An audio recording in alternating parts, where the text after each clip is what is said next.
Thank you for joining me. If you are a project manager or somebody that owns an agency that's looking to utilize contracts to improve your business, to maybe create more longevity within the business, then this is for you. We're going to go through the define, monitor, control, and close phases of a contract. And I'm not an attorney. Often partnered with attorneys to be able to provide these professional services, and I'm going to share some of that insight. So what is a contract? It's a little different because it's a project contract, and I want to be specific on that because a project by nature is a unique undertaking between a team, maybe involves clients, maybe even involves another third party, to deliver a unique service or product. But the contract itself, like all contracts, are really to be able to say this is the framework of how we're going to engage with each other.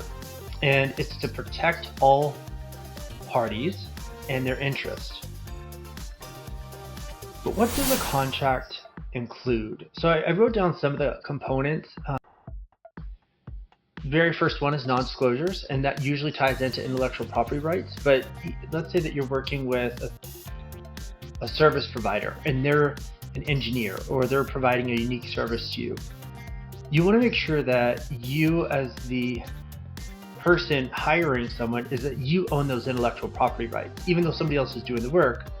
Or maybe there's a shared intellectual property rights where they're doing the work and they actually own 10% of the concept. So you really want to be specific around the intellectual property rights of who owns that project and all of the work with it at the end of the day.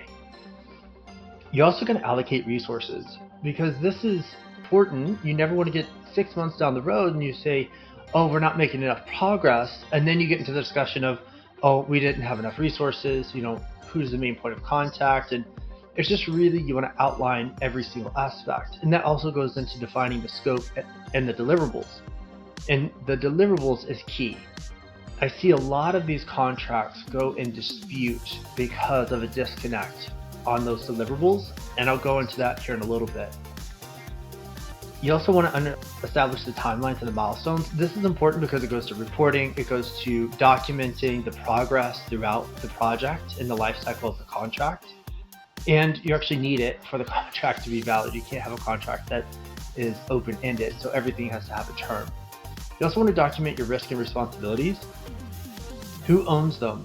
If you have professional liability insurance, is that the service provider or is that the client that's going to cover that? Because who's managing the risk and who's responsible for that? The reporting and communication requirements is so important. You may even have some reporting templates that you have from day one that are referenced within this contract because you want to make sure that just everything's defined so there's no surprises. You're really minimizing the risk, and risks are defined as things that may occur. You want to set your payment terms. Is that fully at the end? Is that agile? Is that 30 days term? Are you creating a contract that you're a professional service provider, you're helping somebody implement your software, so the contract is for the software and then allows for professional services, and your professional services are billed through statements of work. That is a framework that's very successful. It's a little more complex, but that's something that you can definitely do. Challenge with that is you're now commingling two different things in one. So there's not a clear distinction between the two. One of those things that contact an attorney of getting that right fit for you and your business. And how do you resolve disputes? Is this arbitration? We're in, if you're a national company and the client is in Europe, then you're in the United States, they're in Europe. Where do you want to go to court, or where do they want to go to court, and where can you mutually agree that, hey, if this escalates to that point, what jurisdiction do we abide by? And that will also impact how your contract is written. So you want to be very mindful of that. And then also contract renewals or termination. I see a lot of contracts that have a fixed date, and it's just, okay, once we get to this point, if all deliverables are met or this date, it ends. For a long-term business, And partnership, I would say build in those renewals, and renewals can be annually. They don't have to be 10 years out. You can have also tie back to the pricing terms of every year. If we renew this contract, there's an increase of the base payment plus the variable payment. So you really just want to be mindful of the frameworks that you use. You could have somebody come to you, you're like, oh, this is great, and you have no way to terminate the contract, meaning you were excited to get into this relationship and it's no longer mutually beneficial, or maybe it's asymmetric on the benefits, and you don't have a component to terminate the contract on your terms that are mutually agreed to.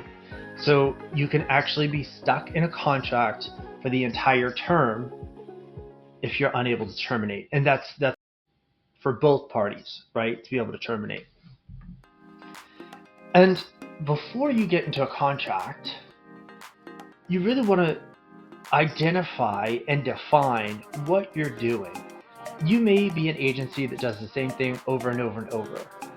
But as we all know, somebody can read the same thing and interpret it different ways, right? That's why we have judges.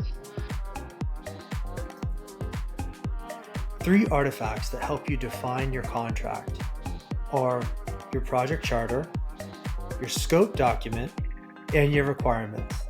These artifacts you'll often create in partnership with your clients to define the overall contract and are often referenced within. In future videos, we'll cover all 3 of these in depth. Now we move forward into the monitor phase, and this is really where the project management really takes over. I've often worked through the contracting phase, writing contracts, negotiating them. This is really where, okay, now that we've done that, this is where the rubber meets the road. So you'll have your project plan, you'll do a project kickoff with all the stakeholders, you'll begin your work, and then you'll start to report, creating the reports and auditing. And it's so important. So this is where things get disconnected, because before we're just defining what the contract says. This is the first time that we're actually starting to execute and deliver on what we committed to. And one of the biggest disconnects that I see from day one is, what do we do in the project plan? We start adding tasks. Tasks are not deliverables. And before you know it, you'll get to your first milestone and people will start saying, where are we on our deliverables? And it's almost like letting feathers out in a tornado. You can never get them all back in, and you start chasing down, okay, well, what are the components of that deliverable? Because in the project plan, a lot of the software that we use doesn't track the deliverable, tracks the task. Word of caution that I give, because then when you do your reports and your auditing, that's where it starts to go into daily meetings. Where are we with this? And then you're starting to reconcile all of these tasks back to the contract. Or worse, I have seen where reporting and auditing is not part of the monitor function, and you get 6 to 8 months down the road and the client starts to feel like nothing has been delivered. You've been working, the team has been even doing overtime, and you don't really have much to show for it, unfortunately. And that's where he starts to get into change orders and disputes and all these other natures. But it's really, what is the foundation that we're laying on day one with how we're monitoring our project? So contract risk mitigation. I just can't iterate this enough. Track deliverables, not just tasks. Tasks are important, but for contract management and client engagement, this is the #1 way that you can improve client satisfaction. Understand your deliverables and tie it back to the contract that they entered into willingly. They were excited to enter that contract, right? And then use proper change management controls, including change orders. Over time, it's inevitable that things will change, because especially when you work with enterprise clients, they will have multiple initiatives going on at the same time. So some of your integrations, some of your workflows are a moving target, right? Because if they're doing a database migration or onboarding other software, then you have to work well within their ecosystem.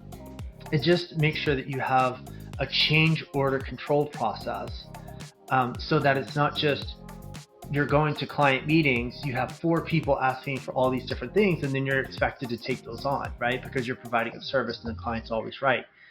Client is always right, but you want to give a framework where everybody and all of their interests are protected. So it's very important that maybe you want 2 people on the client side, 1 person to propose it, 1 person to sign off on it, usually like the head of business, line of business, something of that nature, and then it goes through a change control committee.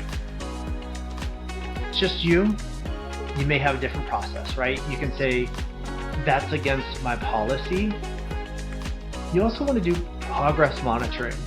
So this is a communication tool, because you have your deliverables, you have your milestones. You don't just want to celebrate the milestones with an all hands meeting and say, oh, we're good. You actually want to have a little bit of documentation. And this is an opportunity to really understand the health of the client engagement early on. And it also helps with giving the client an opportunity to say, hey, yes, we achieved this milestone, but these are some of the things that we would like to see different over the next milestone. So then in that long-term partnership, you really understand how you can work better with each other to improve the overall engagement, because that's the goal, right? And you also want to provide pathways for clients to request additional work for a later date. There's often times that things change, right? And this is maybe scope that's not needed today, but they enjoy working with you. They enjoy your services, your products. Why wouldn't they want more from you, right? And our gut reaction to say, oh, well, let's just add it to the scope, which then you start to get off rail, you start to miss your milestones, and it's really not advantageous for you or the client to just continue to expand scope. So what this is like a backlog, right? We hear that in like Agile, maybe you hear a parking lot, there's a couple different things that people use and say. But this is essentially saying, hey, this is something that we want to do with you in the future. It may or may not be covered in this contract, but we're not going to prioritize it right now. And that goes into my next bullet point is prioritize, prioritize, prioritize. Be ruthless in your prioritization. Now, so many people will say, well, if you have to choose the items, then everything's going to be urgent or everything's going to be number 1. Well, that's, yes, of course, we want everything that we want right now. But when you get into those constructive communications, those pathways, those frameworks, you start to say, okay, what are the resources that your team needs? What are the resources that our team needs? And this ties back to the contract, right? What are the resources that are allocated? What is the timeline? So what is the impact to our resourcing, our timeline, and our quality by expanding this scope? And when you frame it in such a way, you can also tie back deliverables to clear outcomes. So you say, okay, you want this new scope of work. What is your outcome? And what do you want to invest in to optimize your return on investment? That's a much different conversation than saying, no, that's scope work, right? You have a constructive conversation around quality, time, and resources. And then you can go into prioritization based off of return on investment. Much different conversation. It's highly productive. Other thing that you can do to mitigate risk while you're controlling the project contract is, whenever possible, utilize technology. And this isn't just, a project plan tracking tasks. We've already heard you need to track deliverables, not just tasks. So that's a gap today. You also need to have a client portal to provide real-time updates. It is much better to provide real-time updates than it is to constantly putting together reports, and it's a source of truth. It's not a narrative that we are constantly articulating and crafting, but it's just raw data. Now, the challenge with that to date is we haven't had a really good client portal that gives real-time data until now. And then the other thing that you want to do is you want to have a portal for collaboration so you can track that. Because keep in mind, the contract is a two-party agreement. There's resourcing from the client side, there's resourcing from your side. So you want to be able to have everybody work in one place, have real-time updates and understanding of who's doing what, because at the end of the day, when projects start to get delayed, it's inevitable that finger pointing happens. And you just don't want that. You don't want it, and it's never about finger pointing. It's how did we get here as a team, and now how do we overcome it?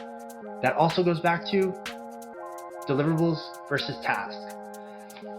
And in that client portal, you also want to enable the client to submit new requests. So in really good technology, you have all of those frameworks, your change orders, your prioritization, your deliverables, your tasks, your real-time reporting. And that is going to automate a lot of your project contract management lifecycle, right? And it just improves the overall engagement and client satisfaction. So we did it. We're finally here. We're ready to close the contract. We are not signing off. We're not signing off on tasks. When you go back to the contract, you're signing off on deliverables. Did I get this feature? Did I get this service? And then you want to do a final interview. I highly, we already talked about highly recommending the interviews on the milestones so that you perfect your client engagement and how you work together. We also want to do that final interview at the end, or you may even call that a retrospective, to really close it out and understand what went well, what could have been better. And it's an opportunity to pick up those other items that you put on the backlog or in that parking lot to say, okay, how do we want to address these in a new engagement? And that goes into, you're closing this contract, this is successful, you want to pay that out. You may have not billed for everything in that contract and you actually have to close the contract to get the remaining payment. I see that a lot. So you want to close that contract, you're both incentivized to do so. But then you want to renew or terminate. So it really is up to you, but you want to be able to control your destiny. Make sure that you're setting your client and you up for long-term success, and you're deploying the tools to do so. So I hope you found this helpful. Thank you for joining me.